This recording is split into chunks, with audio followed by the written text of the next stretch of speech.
জ্ঞান হারিয়ে কমলার চরম পরিণতি, থানা থেকে ছাড়া পেল শ্রীনিবাস।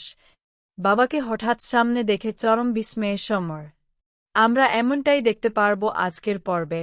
বিস্তারিত জানতে ভিডিওটি দেখতে থাকুন। শ্রীনিবাস বাবুকে সঙ্গে নিয়ে পরিবারের সব সদস্য আনন্দে বাড়িতে ফিরে আসেন।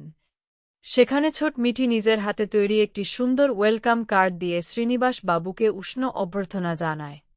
এই আনন্দঘন পরিবেশে শ্রীনিবাস বাবু রাজুকে ইশারা করে সিঁদুর এবং শাখাপলা নিয়ে আসতে বলেন। রাজু তা এনে দিলে শ্রীনিবাস বাবু সর্বশক্তিমানের সামনে দাঁড়িয়ে পরম ভালোবাসায় কমলাকে আবারও সিঁদুর ও শাখাপলা পরিয়ে দেন।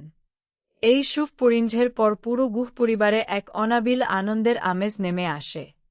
সবাই মিলে নাচগান ও উৎসবে মেতে ওঠে। কিন্তু এই খুশির মুহূর্তের মাঝেই আচমকা এক অপ্রত্যাশিত ঝড় নেমে আসে, যখন একটি পুলিশ টিম সোজা গুহ বাড়িতে প্রবেশ করে। উৎসবের আমেজে হঠাৎ পুলিশের এমন উপস্থিতি দেখে পরিবারের প্রতিটি সদস্য চরম বিস্ময়ে স্তব্ধ হয়ে যান। কোনো কারণ ছাড়াই পুলিশ হঠাৎ শ্রীনিবাস বাবুকে গ্রেফতার করে নিয়ে যায়।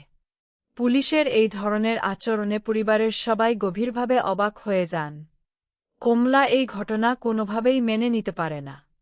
তাই পরিস্থিতি বুঝতে এবং শ্রীনিবাস বাবুকে মুক্ত করতে পরিবারের সকলে তখনই পুলিশ স্টেশনে ছুটে যান, কিন্তু সেখানে গিয়েও কোনো লাভ হয় না। আগামী পর্বে দেখা যাবে কমলা শ্রীনিবাস বাবুর সুস্থতা ও সুরক্ষার জন্য প্রদীপ হাতে নিয়ে একমনে দাঁড়িয়ে প্রার্থনা করছে।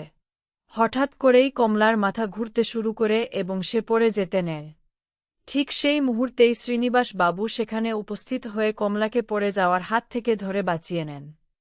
তবে এক মানসিক চাপের পর কমলা অজ্ঞান হয়ে মাটিতে পড়ে যায়।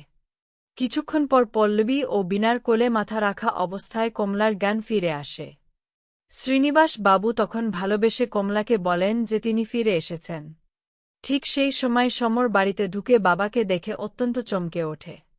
সে অবাক হয়ে প্রশ্ন করে, বাবা তুমি এখানে? তুমি কখন এলে এবং তোমাকে কে ছাড়িয়ে নিয়ে আসলো?